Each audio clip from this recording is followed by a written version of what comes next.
Other time is undefeated. One day you're staying up all night and partying and feel like you can conquer the world, and then before you know it, your knees crack getting out of bed. It's not so bad for us mere mortals. You keep active, eat healthy, you're all good to get through life. But it's not so simple for the elite who are in competition with the elite, where a difference of 5% in performance might as well be worlds apart. There's a few Dragons players you can apply this to this season, and trust me, it's better if you do not mention Val Holmes in front of a Dragons fan. But the one I did want to highlight though was Clint Gutherson. Not because he's at fault for what's going on at the club at all, but because as a player, I do really like him. But he's also a good example of what has gone wrong at the Dragons.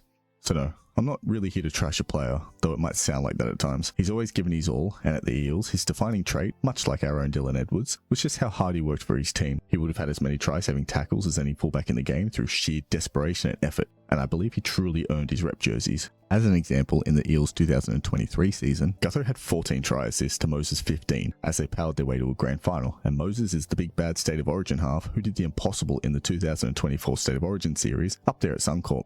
So that goes to show Gutho's quality. This isn't some bum or journeyman, he was a damn good player. So, what happened?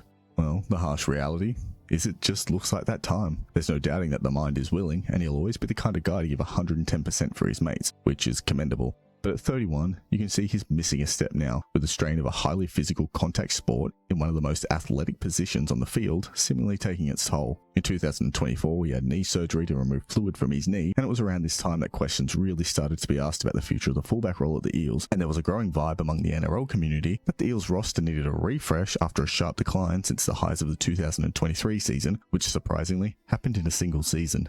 You could tell he wasn't really right even after the surgery, and this is when his contract speculation was discussed to no end in the media, and the Eels ended up going with a new young fullback in Isaiah Yongi, who they bought from the Panthers New South Wales Cup team. And in November, Gutherson's signing with the Dragons was announced for 3 years, starting in the 2025 season. So that means the Dragons were on purpose signing a 30-year-old fullback for 3 seasons off the back of knee surgery and somewhat patchy form.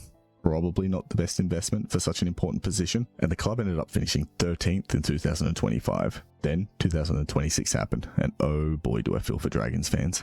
They haven't won a game, sacked their coach, and unlike Manly, it didn't bring a Fosbol-style renaissance, because they simply don't have the roster for it. Instead of Fogarty, the reliable as ever halfback, you've got the sacked coach's son in exile and a rookie half promoted to carry the hopes of a struggling club. That'd be bad enough on its own. As they say, it takes at least 50 games just to consider someone a first grader.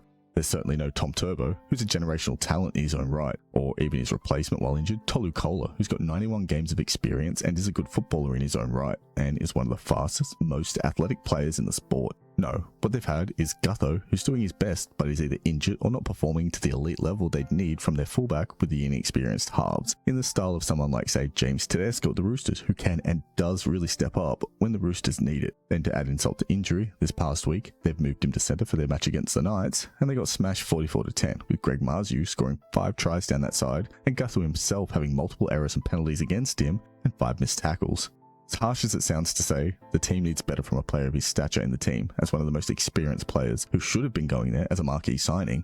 The one big positive I can find for the Dragons is they have some good young talent coming through. The Couchman brothers look the goods, their pack in general is okay, and the New South Wales Cup team is in second place. So there is a future there if they have a coach who can build it, but unfortunately it's going to take time, as the club has got to clear out these older players and go all in on the development of the young talent. But at least time is in some way on their side now, as this season is already gone for the club. And for Gutho himself, it is a bit unorthodox, but I'd suggest maybe signing with one of the expansion clubs. Maybe taking the rest of this season to get himself right physically and then rebrand as a centre. Because otherwise, I just can't see him staying in the game long term, and that'd be a real tragedy.